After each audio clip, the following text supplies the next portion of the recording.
everyone.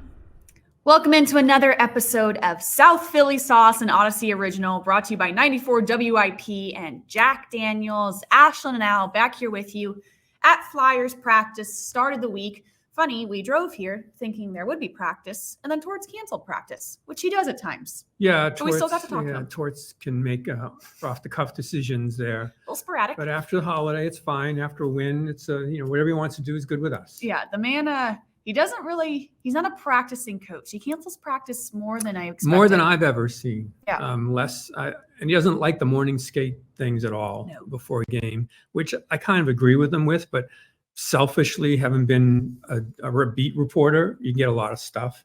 But I mean, if I were playing anymore, if I were playing at all, I would like the day off, actually. Because you come to the rink, it's old. It's old school. So the old theory was you couldn't go out the night before and then have to go to the rink. You have to be rested. Keep them out of trouble. Right, keep you out of trouble. But these guys now, compared to previously, they take care of themselves an awful lot. They got wife and kids. Yeah, they're busy. Well, some of them, but some of them still don't. But still, even at that, they're much more conscious of being in good shape, getting rest, all that stuff. Guys I covered. Sorry, guys, but they would have taken advantage of a morning off. It really would have been a. I don't know if it would have been a blessing at all.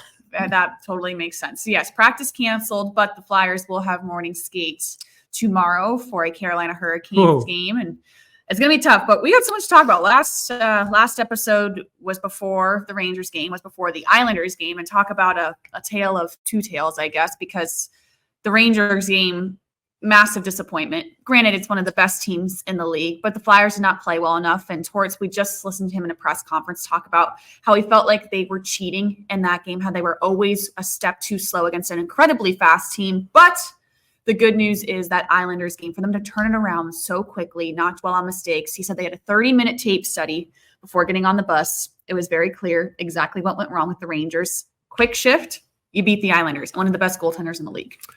Yeah, that Ranger game, although they kept it awful close for a team where they gave up so much against a really skilled, who went the next day and just clobbered the Bruins, who might, having the best record in the league. So, but I mean, it was, you could tell in that Ranger game, because when we broke it down between periods, it's like they're just not tracking. It used to be called back checking, now it's tracking. They weren't tracking, and it was just huge mental mistakes. And I think the defensemen were hung out to dry in many cases, because it's like, okay, everybody just, when you say cheating, it's like you're looking for the play to come one way and stay there. And they didn't pay attention to some of the basics that they had before. So I think it would have been a pretty, I don't even think embarrassing tape study, because everybody did it. Yeah. It wasn't like, okay, there were a couple of guys, Tippett who came back, was really beaten on a track coming back at one time, but he wasn't the only one. And I think it was a mindset. It's why I was curious with Torts on how are you going to address this? Because at the beginning of the year, you said you're going to give him a longer leash, so to speak. And knowing that guys like to score, it's like, well, at what point is it going to have to be reined back in? Because it's not worth the risk reward at some point, especially against the Rangers. Yeah, they didn't play it safe enough, which is funny because you want them to be competitive and take chances, but against a team like the Rangers, you can't get away with that. You just can't. You have to know, you got to know who it is you're playing against. When you have Zibanejad, I thought Kreider had a remarkable game against them. You just have to know certain personnel when they're out there. It's like, no, we can't, today's not a day we can get away with anything. Right. And we talked about this a ton in our pregame show, and frankly, slightly expecting it, because that's just how the Flyers have been lately. Is we talked about it being a dip, that the Flyers had lost 2 straight and would possibly be a third against the Islanders. And then they come back and they don't make it a dive. They get right back to it. And it was so impressive because you kind of felt it dwelling like, are they going to lose to the Islanders now? And now it's going to be this slope. And we're going to have to talk about them getting back up track. And they didn't let it happen. No, Ashlyn, the response has been good. And not just there. I mean, if my memory serves me, it was a loss to Vegas and then they beat Vegas. Yeah. Lost to the Kings, and then they beat the Kings. So everybody that they've had to come back against, the lessons learned, I guess, is what happens. Lost on the Island, beat the Island. Yeah. So, lost to the Rangers, then win again and win the next day. Yeah, that was impressive that they don't kind of sulk and they come back and they learn their lessons, come back and play a better game, a better response to the game. So that's what you want to see. You want to see some I was terrified anyway of like looking at the schedule and saying, oh my God, within a week, this could really, really be a tumble. This could go off the rails. Yeah. And really frankly, the Flyers teams of last season and the teams before, it probably would have gone off the rails. Yeah. And this was, it didn't go off because of many reasons. Goaltending was really strong. Guys took the lessons that they learned in the video really, really well. The lineup changes worked. So it was a good sign. It's not like, not like you're past anything. It's still going to be, look, they're a team that has to go at 90% at least to beat teams. You can't get a 65, 75, 70% effort with this roster right now. I expect you're going to get by. Right. And it just gets tougher. I mean, they are in a brutal part of the schedule right now. In the Metro, you got the Carolina Hurricanes, you got the Pittsburgh Penguins twice.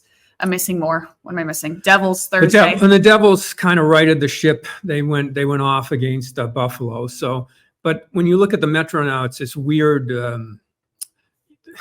Yeah, but you have one end and the other, and you get the Rangers who've been really, really good, and Columbus it's been really, really bad. And then everything in the middle, it's really competitive everywhere. Now it might separate a little bit, but I don't think it's what people expected. That some teams are struggling more than you thought was going to happen, and there's an opportunity here to hang into this thing for a long, long time. I think it's going to be.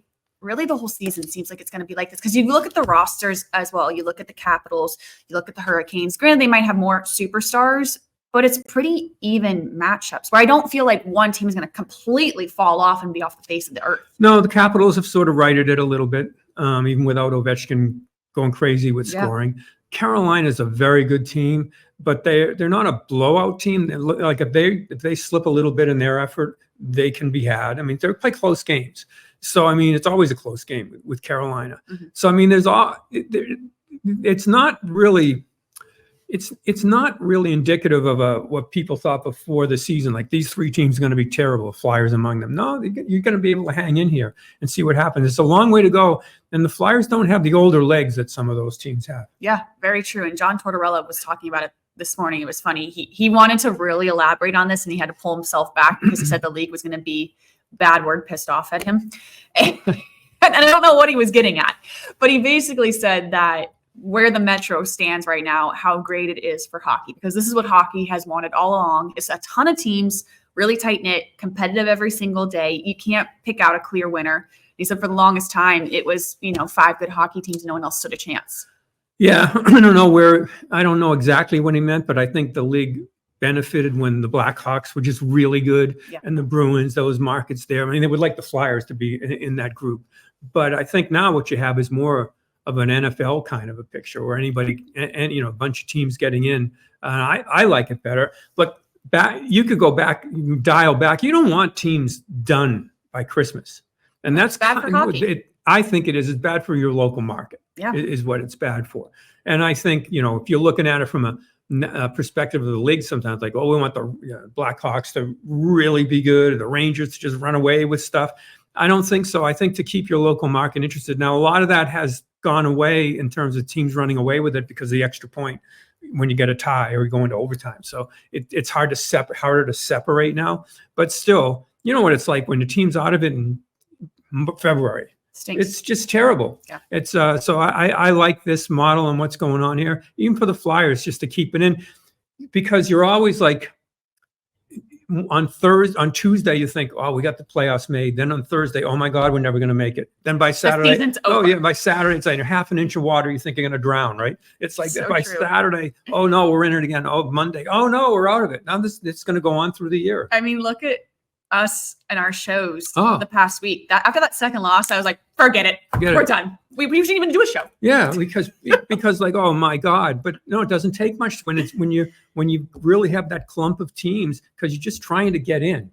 And you see what happened last year. Florida just got in. I'm not saying the Florida are going to win a cup, but just to get in. Yeah. And when the energy that it brings, the energy it brings a franchise, thinking that you got a chance to make it. And that's, if you do make it, it's like just that playoff payoff for people that have been watching the team all year. Yeah. And I agree, coming from someone who's from South Florida, I think it's best for hockey because the Florida Panthers growing up there, they were nothing for the longest time. And now I see my friends on Instagram all the time going to Panthers games, even with the record as it stands right now, because of last year. They went to playoffs. Yeah. That, I mean, they had a brief run way back in the day, and then they kind of disappeared a little bit. Now you come back and look at Tampa. Yeah. When Tampa, they beat the Bucks in that market. Yeah, you can beat the Bucks. I mean, that's how good it can be. And Philly's been a sleeping giant in terms of what the interest that you saw what happened on a Friday afternoon against the Rangers. That's what the building should be like without some of those Rangers fans all the time. Yeah,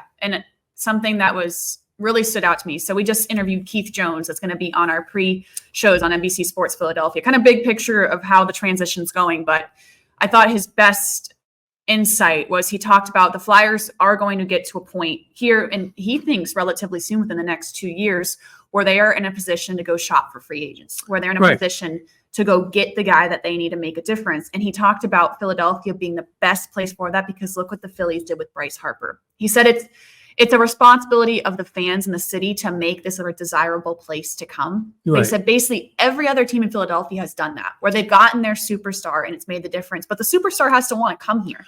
Yeah, I mean, they might have got lucky this past summer when Krug didn't want to come here and ended up Sanheim staying. So it made a better thing. But I don't think there's any secret to the blueprint here. People that want them to go out and get that star right now. Like I wanted Gaudreau last year.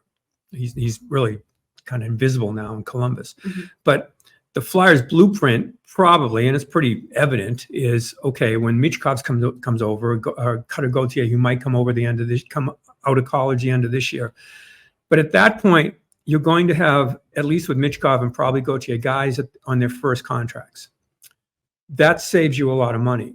If you have those, and they're really good players, if you have that kind of player at that kind of money, then you can go out and get the free agent. And it makes a whole lot more sense because you've got all that. It's all about cap room now.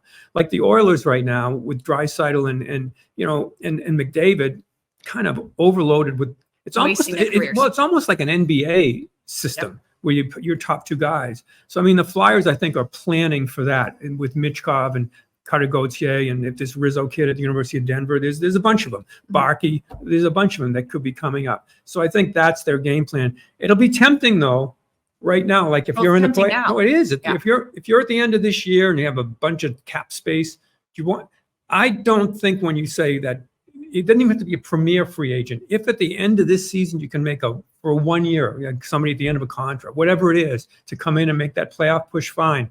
But I don't think you give up your young assets for it. No, but I get that's so hard. I think for fans to understand, and really, frankly, if you really don't understand the cap, it's confusing. And I'm just now starting to get it because you force yourself to answer, well, why not right now? Why can't we do it right now? It can't, because you'll lock yourself in the future. But you can be competitive.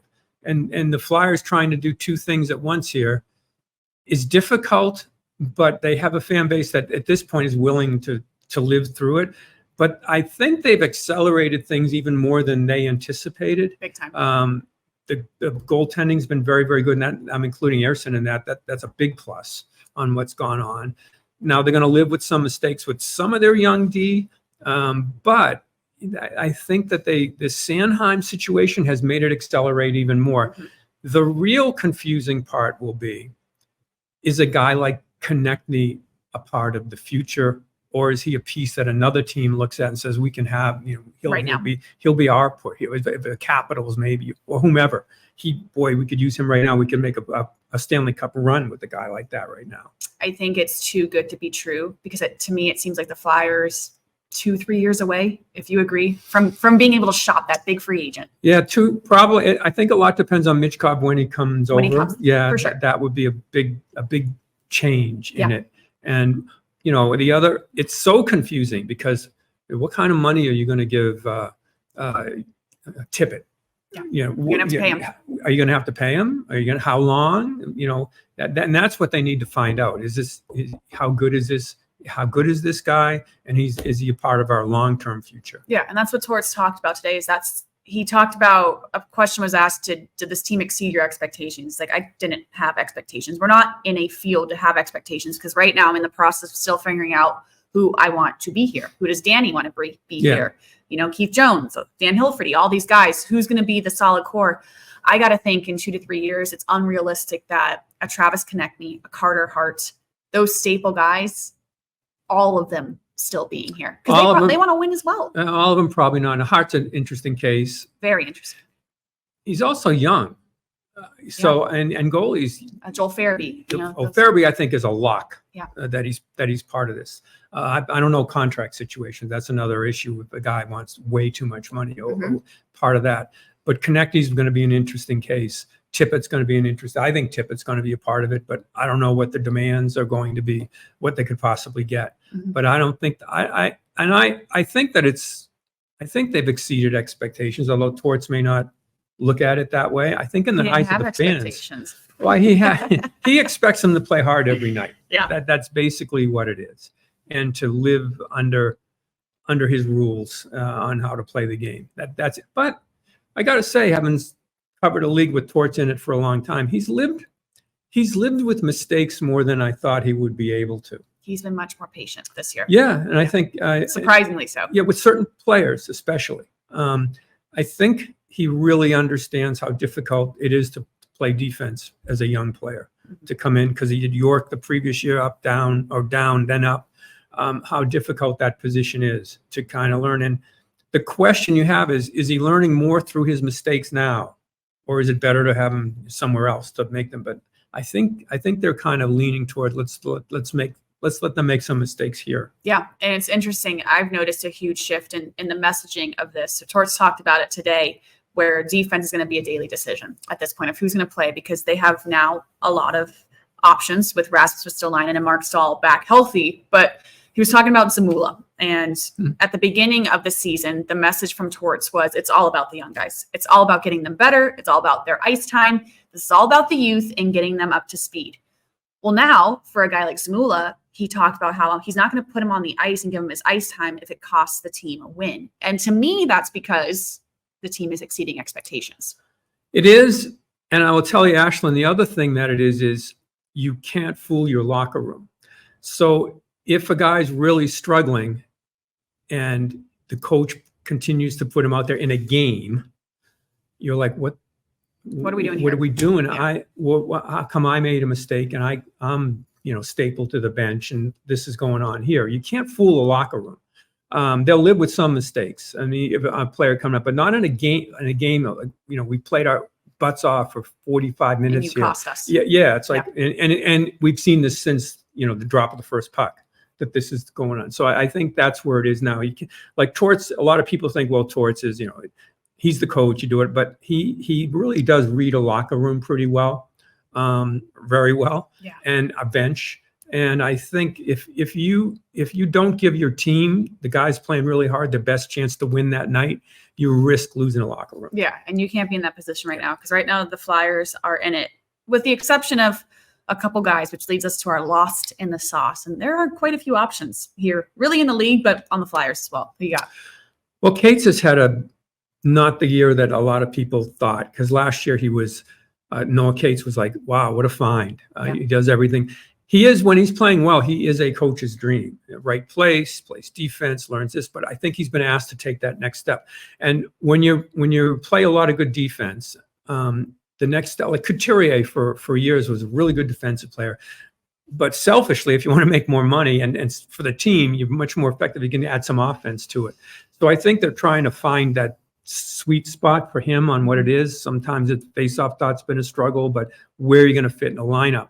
And I think he's been kind of lost in that. And where exactly you're going to be up and down this lineup? Which line is it going to be on? Can you provide some more offense without giving up any defense? It's a tough ask, but it makes you infinitely more valuable if you can punch in even a minimal number of goals to add with some defense. And I think sometimes when you're trying to do that, you do lose your defensive spot. It's always like guys that are just told, just go shut somebody down. Well, that's nice, but to be that really important player, you got to be able to go the other way too. Yeah, and Noah Cates, the shift for him has helped a guy like Morgan Frost get in the lineup, and we're curious if he's going to stick where he is. Yeah, Morgan Frost, he's an odd case. I mean, look, he does play well, Nobody's been able to unlock that power play really, and I thought that is where somebody's going to earn that spot, whether it's a Brink, Frost, whomever. If you can help with that, because it's amazing the Flyers have done this well with that power play still struggling. It's that power.